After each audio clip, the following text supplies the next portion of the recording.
Buenas tardes, maestra. Esta es la presentación de mi vivencia 2. En la vivencia 2 hablaba sobre la consolidación del Estado mexicano como ya un gobierno democrático y estable.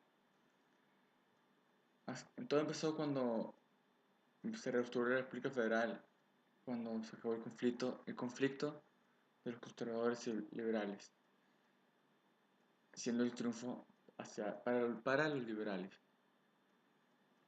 Un personaje fundamental en la transición fue Benito Juárez, ya que tiene grandes ideas para mejorar nuestro país,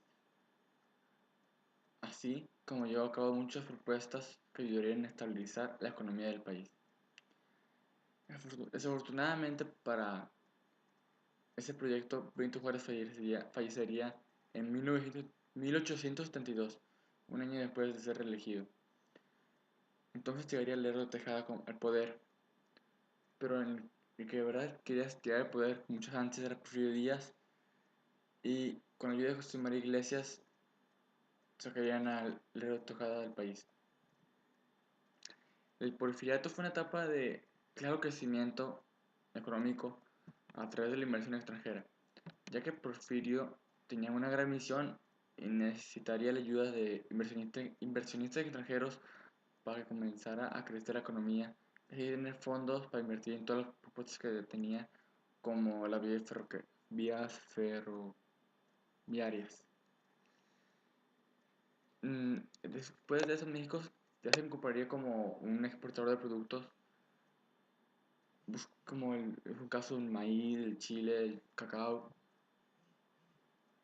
Se creó un código comercial que impulsaba el libre tránsito de mercancías. A esto se sumaba un subsidio a la industria de la construcción de obras públicas. Como tiene cosas buenas, el porfiriato también tuvo cosas malas. El porfiriato ayudó a modernizar a México, pero también solo había privilegios para la clase alta. La gente indígena o de bajos recursos sufría menosprecio de las autoridades, y era poco, si no es que nulo, el apoyo que había hacia ellos. Cualquier huelga de la gente de la clase obrera sería aniquilada, si fuera así por decirlo, por el ejército de Porfirio Díaz. Entonces Francisco Madero proclamó el Plan de San Luis en octubre de 1910. En él se desconocía el gobierno del país y se proclamaba la nueva elección.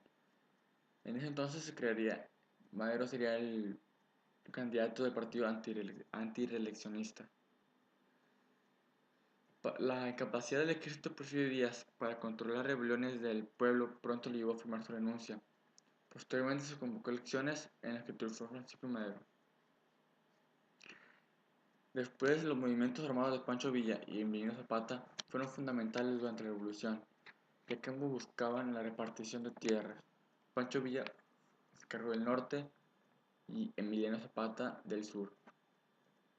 Para Madero el movimiento armado debía cesar, pues había cumplido con el objetivo, pero el resto de los grupos armados no lo pensaba así, sobre todo los grupos rurales, ya que para ellos la revolución no se traducía en aquella de Porfirio Díaz, sino en cambios sociales que aún no se concretaban.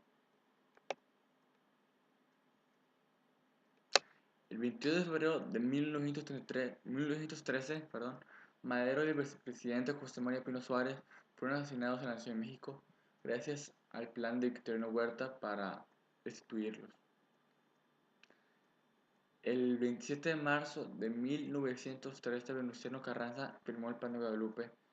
En ese documento se reconoció a Huerta y se le conoce como primer jefe del ejército constitucionalista signatario. Carranza fue fundamental en el último tramo de la revolución, ya que buscaba el crecimiento de México, y un paso para lograr eso era crear una nueva constitución, la cual sería la Carta Magna o Constitución de 1917. Álvaro Obregón llegaría a escena. Él creía que debía ser el sucesor natural de Carranza. En cambio, Carranza opinaba que debía ser un civil y no presidente. Ante la falta de apoyo de Carranza hacia Obregón, el grupo Sonora o los militantes sonorenses apoyaban a Álvaro Obregón. lanzaron el plan de Agua Prieta que desconocía Carranza, Carranza quería trasladar el gobierno a Veracruz. En su intento fracasó y fue fusilado en Tlaxcalantongo. Ya con la muerte de Carranza ascendió al poder el grupo llamado Sonora. Grupo Sonora. Que eran el nombre que más eran conocidos era Álvaro Obregón, Plutarco Elías Calles y Adolfo de la Huerta. El primer presidente de México perteneciente al Grupo Sonora fue Adolfo de la Huerta en 1920. Después sería Plutarco Elías Calles en 1924. Ya cuando él turno Álvaro Obregón y ganaría las elecciones fue asesinado.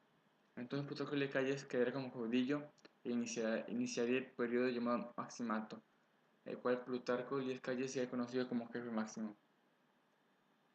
Calles creó en 1929 el Partido Nacional Revolucionario. El nuevo partido propuso a Pascual Ortiz Rubio como candidato a la presidencia. Durante la presidencia de Pascual Ortiz Rubio era muy evidente la influencia de Calles, entonces renunciaría Pascual Ortiz Rubio y Calles pondría como presidente a Abelardo Rodríguez. Después llegaría el general Lázaro Cárdenas, que fue el primero en tener una nación de 6 años. La labor de Lázaro Cárdenas fue muy importante ya que repartió las tierras, fue un gobierno populista, creó la Confederación Nacional Campesina y la Confederación de Trabajadores de México. En mi gusto, Lázaro Cárdenas fue uno de los mejores presidentes que ha tenido México, debido a que benefició a la economía del país y al mismo tiempo llevó a cabo algo que Zapata y Villa peleando durante años: la repartición de tierras, además de darle su importancia al campesino. La Cárdenas decidió decretar expropiar la industria petrolera el 18 de marzo de 1938. Cárdenas también dio un impulso a la educación rural y técnica, creando el Instituto Politécnico Nacional. Un suceso político importante de este periodo fue la transformación del PNR a PRM en 1939.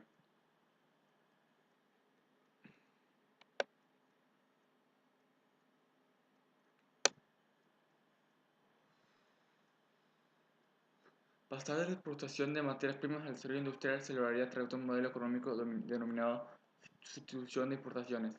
Esto significaba dejar de importar bienes de consumo para importar bienes de capital que permitieran la creación de parques industriales en el país. La Segunda, la segunda Guerra benefició a nuestro país ya que hubo una hoja importante en las industrias, ya que teníamos que depender de nosotros mismos, debido a que los países a los que dependíamos a nivel industrial estaban en guerra. A partir de 1956, el sistema político mexicano se caracterizaría por el dominio del partido político oficial, el PRI. Y ahí llegaría mi evidencia. Gracias, maestra.